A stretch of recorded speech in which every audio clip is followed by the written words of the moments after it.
असांजे इन महफ़िल में झोल मां कई आयल सुगड़ नसीर खान जलालानी भी मौजूद है। नसीर खान जलालानी के गुजारिश कंदुसि तो हू भी कुछ पंहिंजो पन जो मुज़ाहिरो करे। नसीर खान जलालानी। साराया सचो धणी साराया रब सुभान, टोपी अजरक जो मौला वधाए छॾियो आहे मान। पीर फ़कीर सभई पाइनि था ऐं पाइनि पहलवान, उतर तोड़े लाल में आहे मुल्कनि में शान।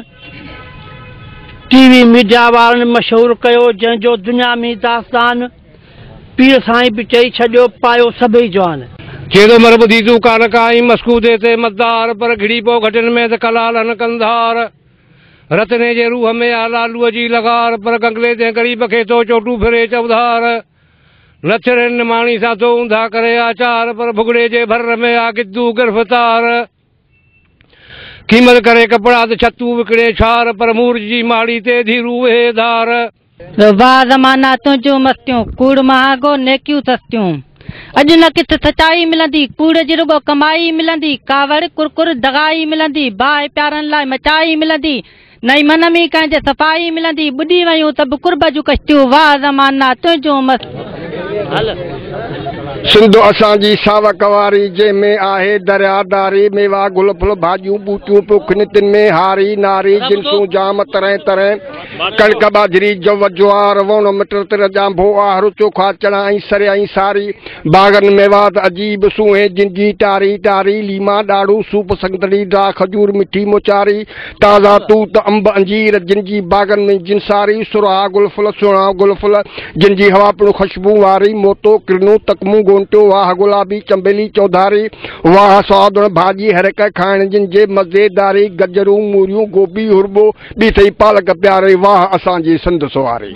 सिंधड़ी तोता थिया कुर्बान, सिंधड़ी तोता थिया कुर्बान। टोपी अजरक पटको असांजो शान, सिंधड़ी तोता थिया कुर्बान। सिंधु दरिया तो में आ रोहड़ी कैनाल, तो में आ नारो ढोरो, तो में वहे थो बान। सिंधड़ी तोता थिया कुर्बान, सिंधड़ी तोता थिया कुर्बान। टोपी अजरक पटको असांजो शान, सिंधड़ी तोता थिया कुर्बान। धरती असांखे प्यारी आ, दिलड़ी दिल वारी आ। हिन धरती ते ॾाढा मींहं वसनि, सावा सावा गाह फुटनि। गुल फुल मेवा धार पचनि, बागनि में त बहारी आ।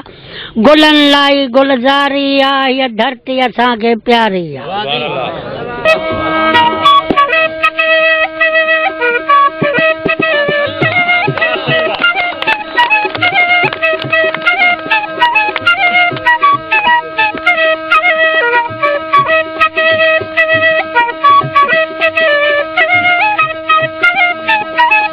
और त पाण सां माल उज़ार जी हिते न छॾ, हिक ज़ात मूं वटि छॾ, पोइ बि नर न तुंहिंजो, पोइ बि नर न तुंहिंजो। माल जो कन पुछ बचे हाँ बचे, माल जो रत्ती मारी वई। वाह वाह बेशक।